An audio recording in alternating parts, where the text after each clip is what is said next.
Welcome to your own channel road to history. इस चैनल पे मैंने बहुत सारे वीडियोस पहले भी डाले हैं। विभिन्न परीक्षाओं के मुत्तलिक उनसे जुड़ी हुई जो भी टॉपिक्स हैं, मटेरियल हैं, मैं उसको डाला हूँ। बहुत सारे शॉर्ट्स भी मैं डाला हूँ।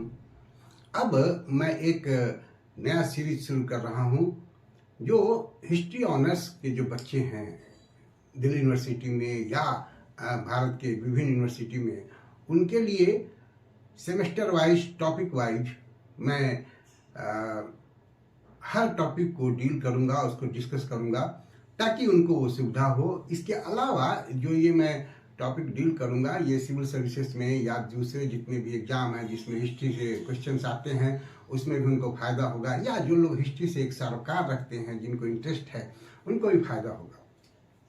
तो सबसे अगर पहले हम बात करें हिस्ट्री ऑनर्स का जो फर्स्ट सेमेस्टर है, उसका जो पहला टॉपिक है, पहला चैप्टर है, उसमें दो चीज़ें जाननी जरूरी है। एक तो ज्योग्राफिकल कंडीशन जो है उसका हिस्ट्री से क्या ताल्लुक है, क्या उसका कोई प्रभाव है। दूसरा, हिस्ट्रियोग्राफी के बारे में भी कुछ जानने की जरूरत है। तो सबसे पहले हम ज्योग्राफिकल कंडीशंस की बात अगर करें, तो अगर भारत की हम बात करें तो इसके उत्तर में जो हिमालय पर्वत श्रेणी है उसकी भी अपनी एक उपयोगिता है। एक तरफ अगर हम देखें तो वो जो ठंडी हवा, जो कोल्ड वेव्स आते हैं, उससे तो भारत को बचाता ही है, हमारा जो वातावरण है उसको ठीक रखता है।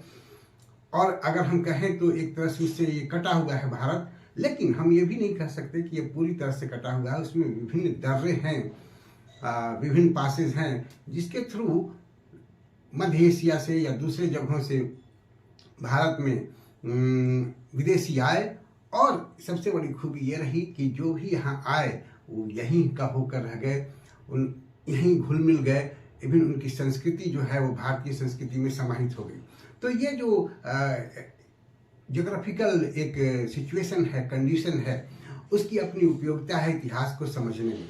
दूसरी तरफ अगर हम देखें तो इन्वायरमेंटल चेंज जो होता है या जो ज्योग्राफिकल कंडीशन होता है उसका प्रभाव पड़ता है। जैसे मध्य एशिया में जब निर्जलीकरण हुआ तो उस निर्जलीकरण का प्रभाव ये हुआ कि वहाँ से बहुत सारे हमलावर भारत की तरफ आए, और उसमें से एक जो बहुत महत्वपूर्ण है कुषाण भारत में आए और यहाँ बहुत सारे क्षेत्रों पर उन्होंने कब्जा कर लिया और यहाँ के इतिहास में अपना स्थान बनाया।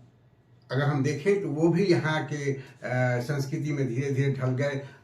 कनिष्क के पीरियड में बौद्ध धर्म की जो चौथी काउंसिल है वो हुई और महायान संप्रदाय का विकास हुआ। तो ये एक निर्जलीकरण का प्रभाव भी हमारे इतिहास पर पड़ता है। फिर दूसरी तरफ अगर हम देखें, पर्वत से अलग हटकर अगर हम देखें तो जो हमारे रॉ मटेरियल्स हैं या जो फर्टाइल लैंड हैं, उसका भी इतिहास में एक योगदान है। मगध जो एक पावरफुल महाजनपद बना, उसमें उस फर्टाइल लैंड का बहुत ही योगदान है। तो ये एक ज्योग्राफी है जो बिहार की, नॉर्दर्न बिहार की जो ज्योग्राफी है उसका इतिहास पर प्रभाव पड़ता है। फिर अगर हम सदर्न बिहार जो समय था, जो अब झारखंड होता है, वहाँ जो जंगल थे, उस जंगल का भी बहुत रोल है मगध एम्पायर को ताकतवर बनाने में।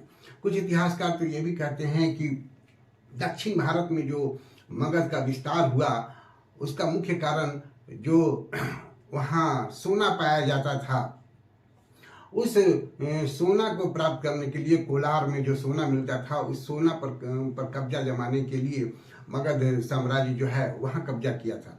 तो अगर हम देखें तो ये जो रॉ मटेरियल है या फर्टाइल लैंड है उसका भी बहुत ही योगदान है। या हम दूसरी तरफ अगर देखें तो मैदानी क्षेत्र के अलावा जो नदियां हैं, नदियों का भी योगदान रहा है इतिहास को विकसित करने में, इतिहास को समझने में। इसलिए कि जितनी भी सभ्यताएं विकसित हुई है वो नदियों के किनारे ही ज़्यादातर हुई है। और अगर हम देखें तो जो व्यापार का विस्तार बाद में हुआ है तो वो नदी मार्ग से ही, रिवर रूट से ही ज़्यादा व्यापार हुआ है। मगध के संदर्भ में भी कहा जाता है कि बाद में जो मगध की राजधानी बनी पाटलिपुत्रा, तो वो नदी के किनारे थी और इस वजह से मगध का व्यापार बहुत ही समृद्ध था। इवन बाद में अगर हम देखें तो कुछ व्यापारिक क्षेत्र जो है वो भी नदियों के किनारे ही बसे हैं।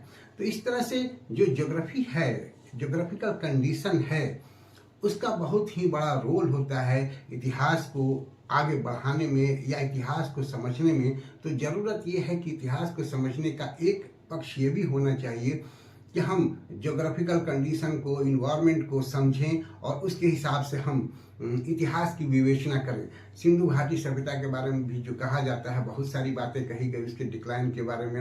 हालांकि डिक्लाइन हुआ या नहीं हुआ एक डिबेट का विषय है, जब मैं इंडस वैली सिविलाइजेशन पढ़ाऊंगा तो उसमें यह बताऊंगा। लेकिन एक बात जो मैं यहाँ बताना चाहता हूँ वो ये है कि ये भी माना जाता है कि जो इन्वायरमेंटल चेंज हुआ, इकोलॉजिकल इम्बैलेंस हुआ, उसके वजह से वहाँ के लोग माइग्रेट करने लगे एक जगह से दूसरे जगह। तो ये भी एक रिसर्च का विषय है कि इन्वायरमेंट का, ज्योग्राफिकल कंडीशन का क्या क्या प्रभाव पड़ा है इतिहास के निर्माण में, उसको समझने की जरूरत। भौगोलिक क्रम का अगर हम समझें तो हमको ये भी समझना पड़ेगा कि मानव संस्कृति के विकास में जो एक कालक्रम विकास हुआ है शुरू से लेकर अभी तक, उसमें कुछ चीज़ों का रोल रहा है, खास करके जीवोम और आवास। आवास के जो दोनों पक्ष हैं, मिट्टी और जलवायु, इनका बड़ा रोल रहा है। जो मानव संस्कृतियाँ विकसित हुई है वो इन चीज़ों के इंटरैक्शन से हुई है। अगर तीन मूल तत्व हैं उसके, जीवोम, आवास और खुद मानव संस्कृति, जब इन तीनों के बीच संतुलन रहता है तो एक मानव संस्कृति विकसित होती है। और जैसे ही इसमें असंतुलन होने लगता है तो फिर से उसको संतुलित करके एक नया चेंज आता है, एक बदलाव आता है और एक नई मानव संस्कृति विकसित होती है। तो हम जब जैसे स्टोन एज वगैरह को हम बाद में डिस्कस करेंगे तो उसमें ये चीज़ हमको समझने में आएगा। तो ये एक विकास करने की एक गति है जिसमें इन सभी चीज़ों का योगदान है।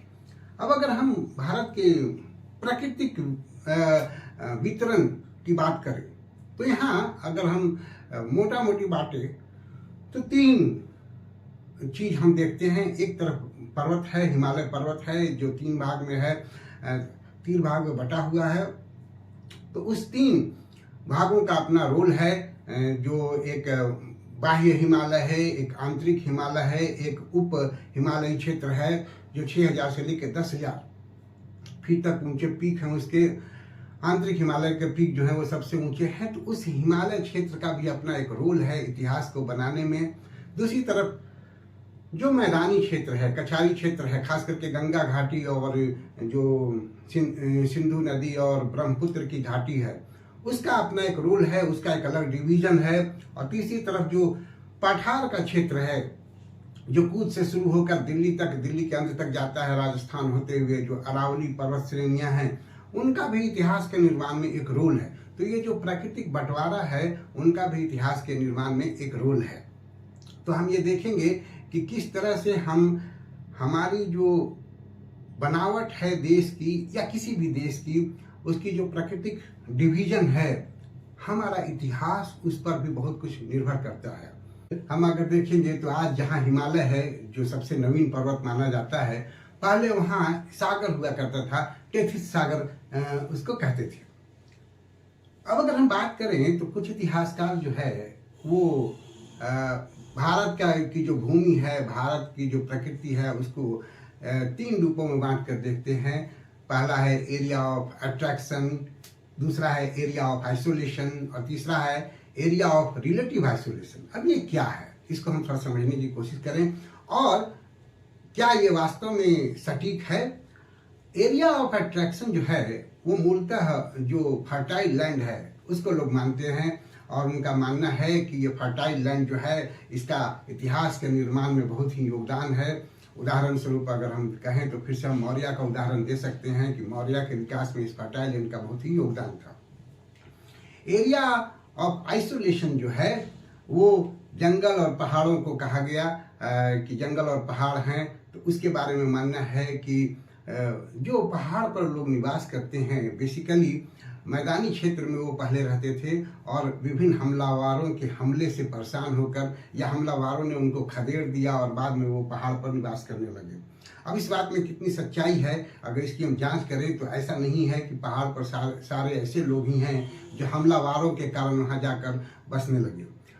तीसरा जो क्षेत्र है, एरिया ऑफ रिलेटिव आइसोलेशन, वो इन दोनों के बीच का एरिया ऑफ अट्रैक्शन और एरिया ऑफ आइसोलेशन के बीच का जो क्षेत्र है उसको एरिया ऑफ रिलेटिव आइसोलेशन के रूप में इतिहासकार मानते हैं। लेकिन यहाँ एक बात देखने वाली बात यह है कि ऐसा नहीं है कि जो एरिया ऑफ अट्रैक्शन है वही सिर्फ पावर सेंटर था या वहीं से सारे चीज़ कंट्रोल होते थे। बहुत सारे ऐसे भी चीज़ हैं जो इतिहास में अपना महत्व रखते हैं।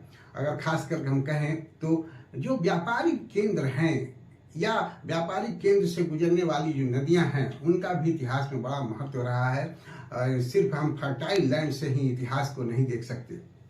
अगर हम कौशाम्बी की बात करें, इलाहाबाद की बात करें, तो प्राचीन काल से ही ये बड़े महत्वपूर्ण स्थान माने गए हैं और इनका महत्वपूर्ण होने का एक ये भी कारण ये है कि ये अच्छे व्यापारिक केंद्र थे।